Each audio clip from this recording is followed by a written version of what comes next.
Lucas Tosoni es un amigo con el que hemos crecido juntos.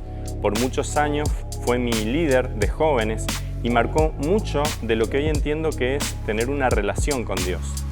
Está casado, tiene 2 preciosos hijos y es pastor de la Iglesia Angular de Mendoza. Siempre admiré de él una intimidad con Dios muy palpable y genuina. No solamente por ser una persona de adoración, sino también por el modo de liderar, de tomar decisiones, de buscar llevar una vida que dé gloria a Dios. Es una persona que siempre me fue de ejemplo a buscar más de Dios y su espíritu, como así también un fuerte amor y celo por su palabra.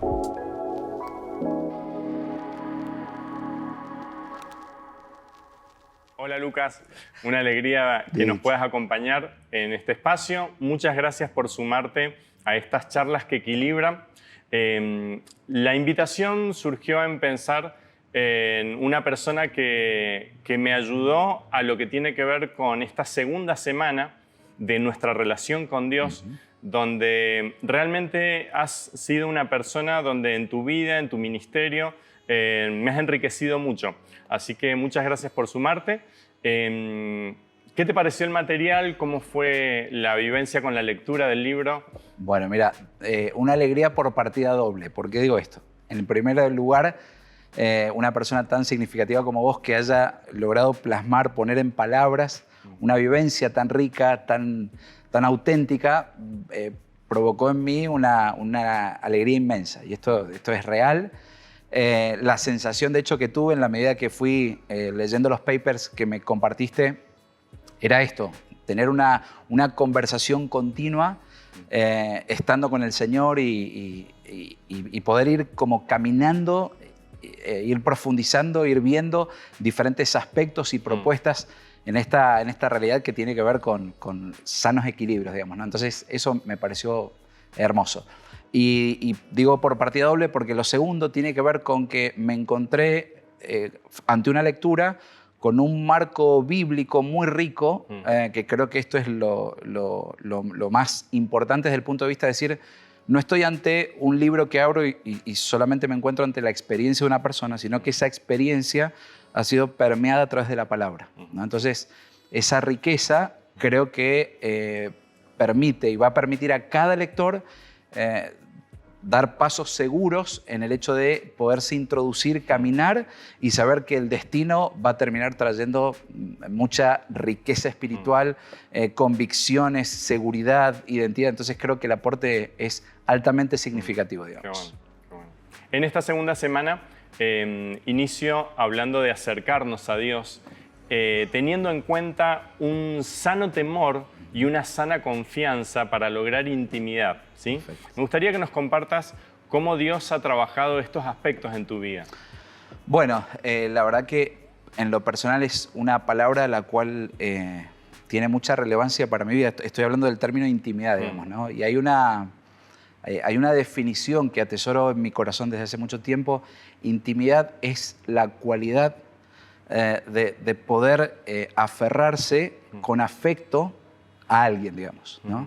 Entonces, cuando uno empieza a establecer una relación con Dios, se encuentra con esta invitación de parte de Dios, ¿no? De poder aferrarnos, digamos, desarrollar esta habilidad, esta capacidad de poder aferrarme a Él, dándome cuenta que lo que Él quiere es tener justamente una relación cercana y estrecha con mi persona, y así con toda la humanidad, digamos, ¿no? Entonces, no sé, vos ves desde el comienzo, desde el Génesis, ves cómo Dios, en términos teológicos, el carácter inmanente de Dios. ¿Qué quiere decir esto? Es decir, la cercanía de Dios, el deseo de tener una relación estrecha, cercana, diaria y permanente y constante con el ser humano, ¿no? En Génesis 3 podemos ver, dice que Dios estaba paseando por el jardín y en medio de ese espacio ahí estaba Adán y Eva. O sea, vos podés ver cómo desde el principio este rasgo característico de Dios es invitarnos como humanidad a que tengamos intimidad con Él, digamos. Entonces, de hecho, el término Edén, en una de sus acepciones, tiene que ver con paraíso, pero la acepción que a mí más me gusta es placer. Y pensar que Dios preparó todo un entorno para que nuestra vida pueda caminar en una relación que provoque placer tanto a Él como a nosotros. Uno dice, wow, O sea, no estoy ante un jefe, no estoy ante alguien tirano, déspota, sino que estoy ante alguien que no solamente me ama, sino que me invita a acrecentar esa relación de amor, digamos, ¿no? Entonces, desde ese lugar, uno cuando comienza a acrecentar esa relación y empieza a verse en la identidad correcta como hijo y empezás a recibir este entendimiento de la paternidad de Dios sobre tu vida, yo creo que hay, digamos, 3 facetas que claramente puedo ver en Dios que potencian esta realidad de intimidad. ¿A qué me refiero con esto? Es decir, la faceta de verlo a Dios como mi padre, como mi papá y como mi papito. Digo, son 3 características que a lo largo de estos años en mi vida las he podido comprobar, digamos, ¿no? Y poder verlo a Él. De hecho, Jesucristo, cuando en el Sermón del Monte enseña a los discípulos a orar, Él refleja esta realidad de Padre, ¿no? Él comienza esa oración diciendo Padre Nuestro, y toda la oración, toda la enseñanza del Padre Nuestro, podemos ver la faceta de este Dios como Padre, ¿no? Hablándonos de lo que significa aquel que provee, aquel que nos invita a discernir, aquel que nos va a exhortar, aquel que nos va a perdonar. Es decir, puedo encontrar en esta relación de intimidad este rol de Dios como Padre, aquel que establece la autoridad, ¿no? Otra escena, veo a Jesucristo junto con algunos discípulos en el monte de la transfiguración, y en esa instancia se escucha la voz de Dios diciendo, este es mi Hijo amado, a Él oíd. Y acá veo la faceta de Dios como papá, es decir, aquel que te afirma, aquel que te acompaña, aquel que camina junto a vos, digamos, ¿no? Aquel que está al lado tuyo, alentándote, afirmándote en sus verdades y en su realidad, ¿no? Y la tercera faceta tiene que ver con esta realidad de papito. En realidad el apóstol Pablo en la carta a los Romanos claramente él establece esta realidad, ¿no? Dice, hemos recibido el espíritu de adopción, dice, por el cual nosotros podemos llegar a clamar Abba Padre, que quiere decir papito querido.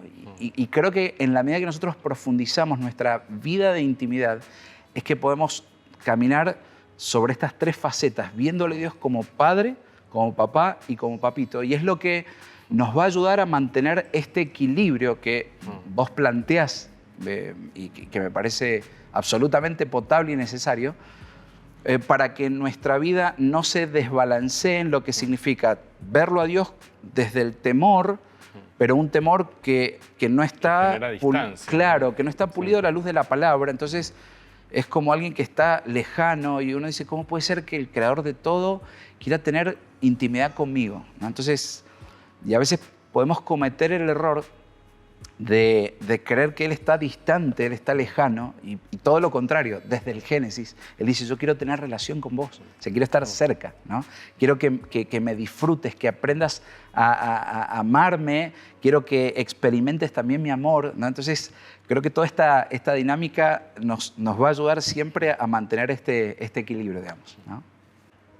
En la segunda parte de esta segunda semana hablo de lo que tiene que ver con caminar con Dios. Y la propuesta es pensar el andar con Dios en el Espíritu y en la palabra, ¿no? Entendiendo que ese sano equilibrio nos da la posibilidad de esa vida que trae en nosotros el Espíritu conforme a la palabra, ¿sí?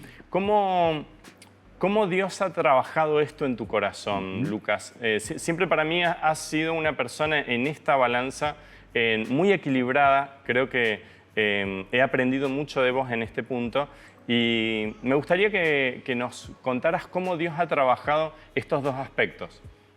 Bueno, creo obviamente que esto es una realidad que la vamos ganando en nuestro andar diario con Dios. Es decir, ¿qué pasa? Que cuando nosotros solamente optamos por un solo camino, ya sea solo la palabra o solo el Espíritu, sabemos que hay algo que vamos a perder. Y esa pérdida es tan importante como lo que vamos a ganar. ¿Qué quiero decir con esto? Si la persona solamente se aboca a la palabra, pero no le da el permiso, no le da el espacio al Espíritu Santo, la palabra misma lo dice, o sea, la palabra per se te mata, o sea, la letra mata, ¿no? Ahora, entonces uno dice, bueno, vamos todo a la vivencia del Espíritu. ¿Qué es lo que pasa? El Espíritu sin la palabra es como un fuego que no tiene raíz, digamos. Entonces, la invitación que Dios todo el tiempo hace es a que nosotros como hijos suyos podamos acrecentar nuestra intimidad desde una vida en el Espíritu anclada en la palabra. Entonces, ¿cómo se traduce esto? Al hecho de, digamos, aproximarme a la palabra todo el tiempo con una expectativa de fe de que Dios me va a hablar por medio de su Espíritu. ¿Y qué es lo que hace el Espíritu? El Espíritu lo que hace es tomar la palabra, vivificarla e impregnarla en mi vida. Es la invitación a decir, es Dios hablándote de forma específica, de forma penetrante, Dios invitando a nuestra vida a decir, mira, quiero revelarte esta realidad, quiero invitarte a que vivas esto. Y la propuesta tiene que ver con no solamente una vida de obediencia, porque lo tengo que hacer, sino aprender a deleitarnos aún en la obediencia. Entonces, cuando logramos darle ese protagonismo a la palabra vivificado por el Espíritu Santo, creo que, digamos, es una dupla absolutamente goleadora, si cabe el término, digamos, ¿no? Es decir, sí, sí. Dios es va, música. claro, exactamente. Creo que, digamos, se sucede esa sinergia de decir, wow, esto la verdad que es increíble, acrecienta nuestro apetito, acrecienta nuestro hambre por el Dios de la palabra y nos permite alimentar nuestra intimidad, ¿está bien? O sea, nos permite irlo a buscar al Señor permanentemente. Y no solamente por el hecho de decir, ya está, cumplí, lo hice, sino que al contrario, hay un apetito, hay un hambre por la presencia del Señor, porque, digamos, cada encuentro es una cita divina a la cual Él nos está diciendo, yo voy a revelarme.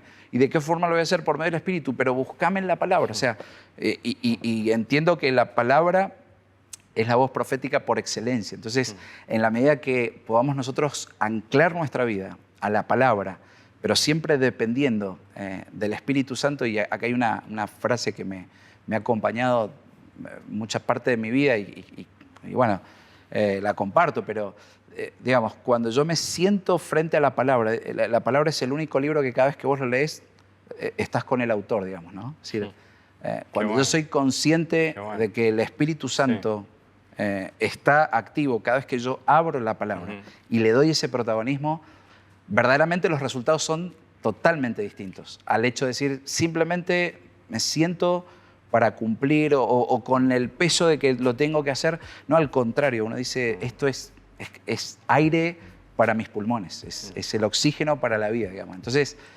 nuestra intimidad debe nutrirse, y esto no es una opción, debe nutrirse de la palabra vivificada por el Espíritu. Y lograr, vuelvo a decir, lograr este equilibrio es lo que va a hacer que Dios pueda potenciar su mover, su obrar, no solamente en mi vida, sino a través de mi vida también, ¿no? Lucas, muchas gracias por tu tiempo, muchas gracias por compartirnos no solamente de conceptos sumamente ricos, sino compartirnos de tu vida y de tu vida en Dios. Así que te agradezco mucho. Seguramente van a haber personas que van a ser enriquecidas por tus palabras y también por tu ejemplo, en muchos sentidos. Por favor.